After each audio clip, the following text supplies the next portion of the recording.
ওই দেখো ট্রাম চলছে, দেখেছো? ওই দেখো, এটা হলো বিড়লা মন্দির। কি দারুণ না মন্দিরটা! ভাই তুমি কি বাস বা অটোর জন্য দাঁড়িয়ে আছো? কোথায় যাবে? হ্যাঁ, এটা একবার দেখো। আমি যাই যদিও মিন্টো পার্ক, তুমি যদি ওই রুটে যাও তাহলে পৌঁছে দিতে পারবো, টাকা নেব না। তুমি কোথায় যেতে? তাহলে চলে এসো, আমি টাকা নেব না। আরে রোজ এরকম করি, আমার চ্যানেলও রয়েছে। আমি রোজ এটা ভাবছি ঠিক কী বলে ভিডিওটা শুরু করতে পারলে ব্যাপারটা বেশ জোরদার হবে। মানে যেমন ধরো গুড মর্নিং বলে, নাকি নমস্কার বলে শুরু করলে।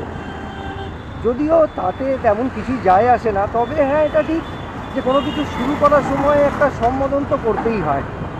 তো চলো, আমি এখন গড়িয়ায় এসে পড়েছি। এটা বাস গড়িয়া। এখানে দেখতে পাচ্ছ এমজি কলেজ রয়েছে। আর আমি এখন যেতে থাকবো, এরকমভাবেই রোজ অফিস যাই। আর যাওয়ার সময় একটা অদ্ভুত জিনিস করি, লোকজনকে জিজ্ঞেস করি যারা বাসের জন্য অটোর জন্য দাঁড়িয়ে থাকে, তাদের জিজ্ঞেস করি যে তাদের যদি দেরি হচ্ছে মনে হয় আর তারা যদি আমার সাথে ফ্রিতে যেতে চায়, আমি পৌঁছে দেবো। তো চলো আজকে চেষ্টা শুরু করে দিই। এটা হলো 45 বাস স্ট্যান্ডের সিগন্যাল, মানে ডান দিকে গেলে পাটুলি, ওই ডান দিকের রাস্তাটা। দাঁড়া ভাই, আমায় যেতে দে। হ্যাঁ, সিগন্যালটা কিন্তু আমার জন্য গ্রিন ছিল, মানে আমি যেদিক থেকে আসছি। আর বাসটা দিব্যি বেমালুম বেরিয়ে আসছিল পেট্রোল পাম্প থেকে। যাই হোক, আমরা এরকমভাবেই চলাফেরা করি, আমাদের খুব একটা অসুবিধে হয় না। একজন দাদাকে দেখতে পেয়েছি, দাদা দাঁড়িয়ে আছে, ফোনেও কথা বলছে, একবার জিজ্ঞেস করে দেখব। দাদা, আপনি কি বাসের জন্য দাঁড়িয়ে আছেন? একবার এটা একবার দেখে নিন জাস্ট। কোথায় যাবেন আপনি? মানিকতলা। ও, আমি যদি মিন্টো পার্ক আশপাশে ছেড়ে দিই আপনার সুবিধা হবে? Thank you. দাদা যাবে মানিকতলা, বড্ড দূর হয়ে যাচ্ছে। মানিকতলা পৌঁছে দিতে গেলে আমাকে ডাবল রাস্তা যেতে হবে। এখানে আরও একজন দাঁড়িয়ে আছেন, ওনাকে একবার জিজ্ঞেস করে দেখাতেই পারে। দাদা, আপনি কি বাসের জন্য দাঁড়িয়ে আছেন? কোথায় যাবেন? গড়িয়াহাট। আমার সাথে আসতে পারেন, আমি এরকম রোজ করি। আচ্ছা দাদা, আমি জোর করছি না, কিন্তু জাস্ট জিজ্ঞেস করবো যে কেন গেলেন না, মানে ভরসা পেলেন না। আমি অ্যাকচুয়ালি রোজ এরকম করি, অফিস যাই, চাকরি করি, আর এই রাস্তা দিয়েই রোজ যাই, এই টাইমে অফিস যাই। আমি পৌঁছে দিতে দিতে যাই, আসতে পারতেন। ওকে, থ্যাংক ইউ। দাদা কোথায় যাবেন? দাদা কোথায় যাবেন আপনি? আমার সাথে আসবেন? এই দেখুন দাদা, একটা জিনিস দেখাই, আসবেন না? চলো, এখানে তিনজনকে জিজ্ঞেস করা হয়ে গেল, কিন্তু কোনো ফল হলো না। আচ্ছা, এখানে রাস্তাটা বেশ চওড়া না, এটা অ্যাকচুয়ালি গাঙ্গুলি বাগান ক্রসিং, মানে সিগন্যাল। এখান থেকে আমি অনেকবার অনেকজনকে নিয়ে গেছি, তবে বেশিরভাগ সময় এই দাদুকে দেখতে পেয়েছি, এই দাদু কিছুতেই যেতে চান না।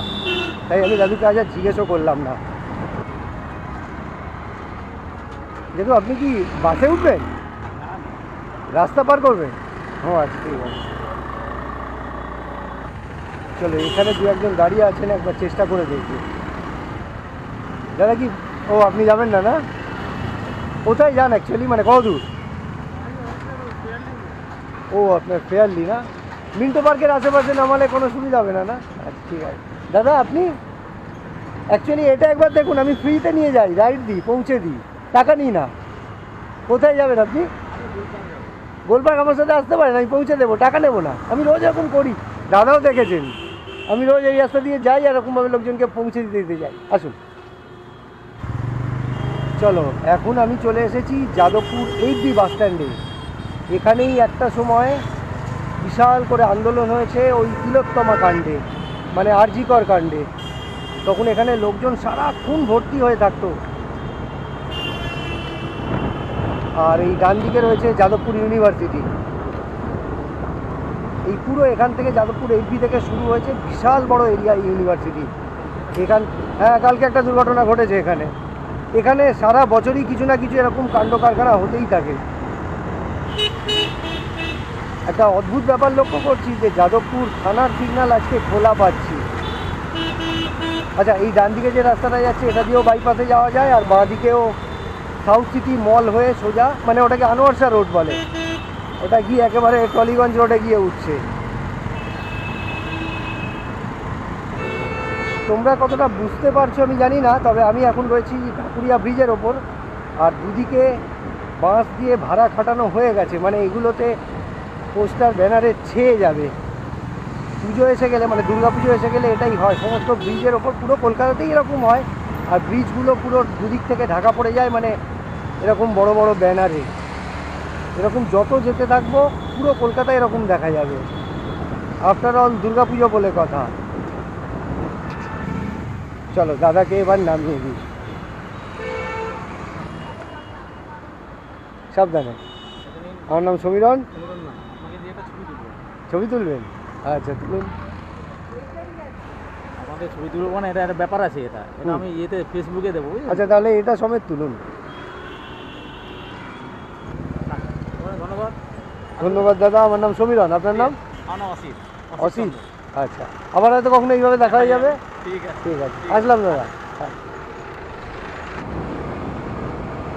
আচ্ছা, আমি এখন রয়েছি গড়িয়াহাট ব্রিজের ঠিক নিচে, মানে আমি ব্রিজে উঠলাম না, কারণ আমি গড়িয়াহাট মোড় হয়ে যেতে চাই। কারণ যদি আর কাউকে লিফট দিতে পারি তো সেটা এই গড়িয়াহাট মোড় দিয়ে গেলেই সম্ভব, কারণ এখানে অনেকেই দাঁড়িয়ে থাকে বাসের জন্য, অটোর জন্য।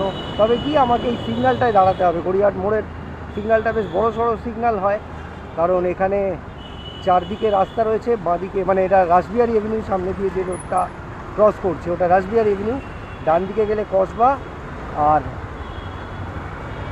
সোজা গিয়ে ওঠে বাইপাসে, আর বাঁ দিকে গেলে রাসবিহারী মোড়। তো চলো আমি আবার সিগন্যালে একটু দাঁড়িয়ে যাই।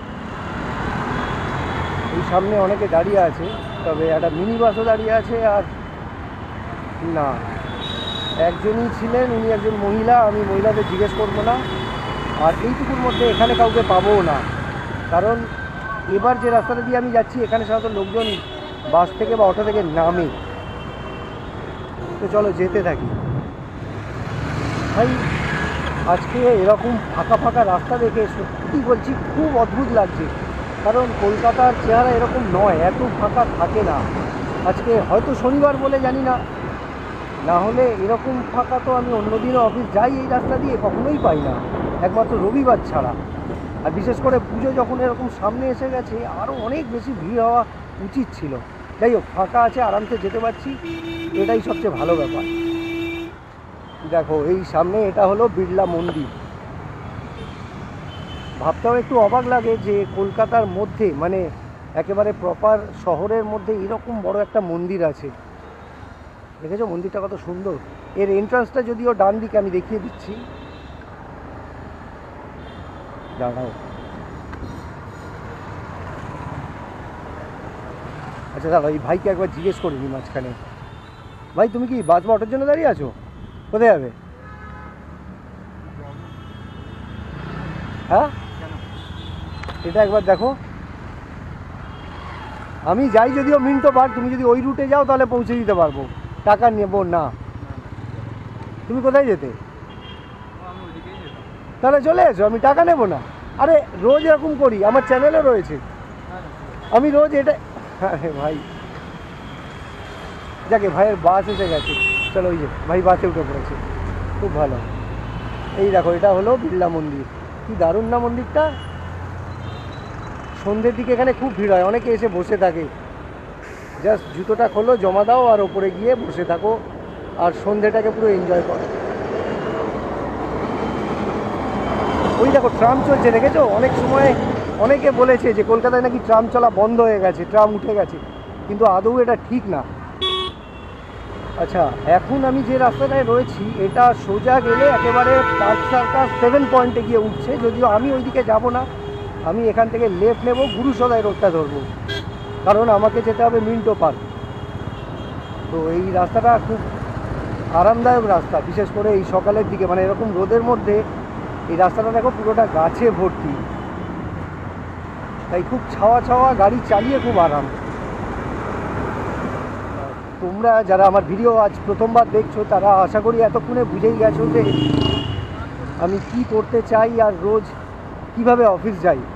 এই লোকজনকে সামান্য একটু হেল্প করার চেষ্টা করি, এই আর কি। তো যাই হোক, আমি যেহেতু এই গুরুসদাই রোডে ঢুকে গেছি, মানে আমার অফিসের একেবারে কাছাকাছি এসে গেছি, তো এইটুকু শিওর যে আজকে আর আমি কাউকে রাইড দিতে পারবো না, যাই হোক, একজনকে রাইড দিতে পেরেছি, মনটাও বেশ ভালো হয়ে গেছে। আর ভিডিও শেষ করার আগে তোমাদের একবার বলে নেব যে আমার ভিডিও, আমার চেষ্টা যদি তোমাদের ভালো লাগে তাহলে আমার চ্যানেলটাকে সাবস্ক্রাইব করে দিও, আর আমার ভিডিওটাকে লাইক আর শেয়ার করে দিও। চলো, কালকে তো রবিবার, কালকে হয়তো দেখা হবে না, তবে পরশু, মোস্ট প্রবাবলি পরশু সোমবার নিশ্চয়ই আবার এরকম কোনো ভিডিওতে দেখা হবে। ভালো থেকো, টাটা।